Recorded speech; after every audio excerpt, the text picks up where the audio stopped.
Yes, and to know more, we are now connected with our news team Satya Pramesi and Sri Rizky on the ground. Hi Messi, what do you have for us?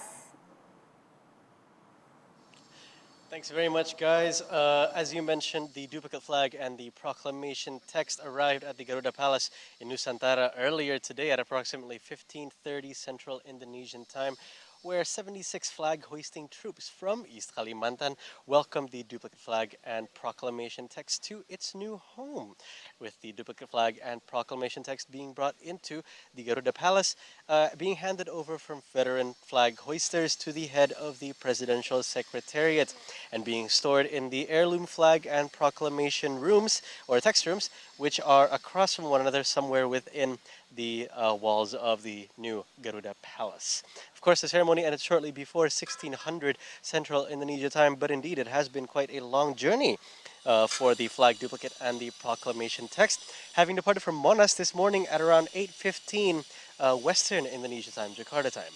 Meanwhile, around 9:15 in the morning, the duplicate and text arrived at the Halim Perdana Kusuma Airport and was loaded onto an Indonesian Air Force 737, whereby at around 10 a.m. the plane took off and the Indonesian flag duplicate and Independence Proclamation text arrived finally at Balikpapan in Kalimantan Timur, in East Kalimantan, I should say, at 12:15 p.m. Central Indonesia time.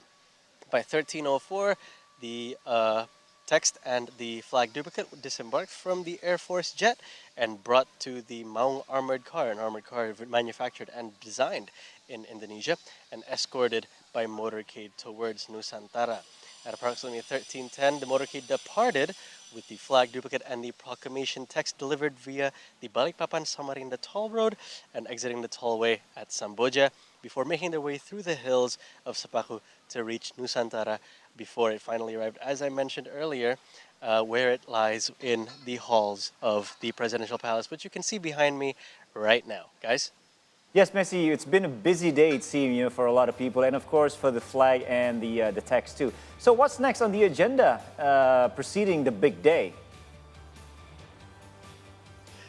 Well, of course, we have the President and his cabinet ministers arriving till IKN tomorrow to Nusantara, whereby the ministers will be staying at Hotel Nusantara, one of the few hotels that are currently operating within the grounds of the new capital city itself. The day after, on the 12th of August, the President will hold a cabinet meeting at the Garuda Palace, whereby afterwards, on the 13th of August, the President will meet with regents, mayors, and governors from all corners of Indonesia to discuss various topics, including this year's gubernatorial election. So not only a busy day for us here at the See Today Media Pool, not only a busy day for the construction workers, but certainly a busy day for the President, his ministers, and various people within government as well. Back to you guys. Hi, Messi. I noticed that now it's already evening time there. Look at the lights behind you. Do you remember the first time we went to Nusantara? That was in 2022. It was you, me, and our editor-in-chief in the dark on our way home to Balikpapan, and we got lost in the woods. What is it like there? Do they have lights and accessibility? How much has it changed in terms of safety when you're about to leave IKN soon, I presume, to go back to town, right? Yeah, that is very cruel of you, by the way, Kai, to bring up such a traumatic experience of us getting lost in the woods. But thankfully, it's a lot more accessible now. There's only one route that we can access to get to Nusantara.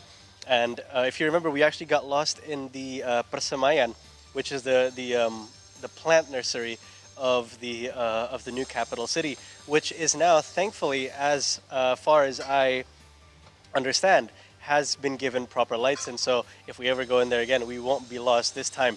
But with that being said, everything within Nusantara itself is quite, the infrastructure has already mostly been built, and so to go around it is quite simple enough.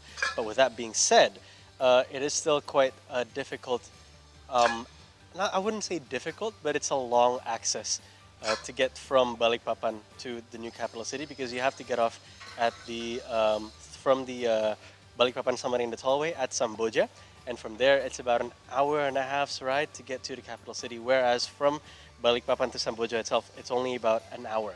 So definitely much easier to get to nowadays compared to when we first came there in 2022.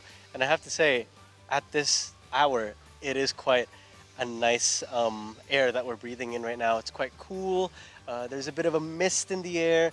It's a little bit foggy, but in a way that makes it seem almost mystical. But mystical in a good way, not mystical in a haunted way, that's for sure. And certainly, I think I mentioned it to you earlier as well, that the first time I saw the Merdeka Palace back there in the afternoon, it was quite a majestic sight, especially as I mentioned as well, looking at it from the side, but at night right now, from the front, it is also quite the majestic view, arguably just as nice, if not nicer, than the afternoon view, just because of how beautiful the lights are and the juxtaposition of the red that you might be able to see on the building of the new Garuda Palace relative to all the other colors in the surroundings, and indeed the darkness as well. Quite a beautiful sight indeed. Back to you.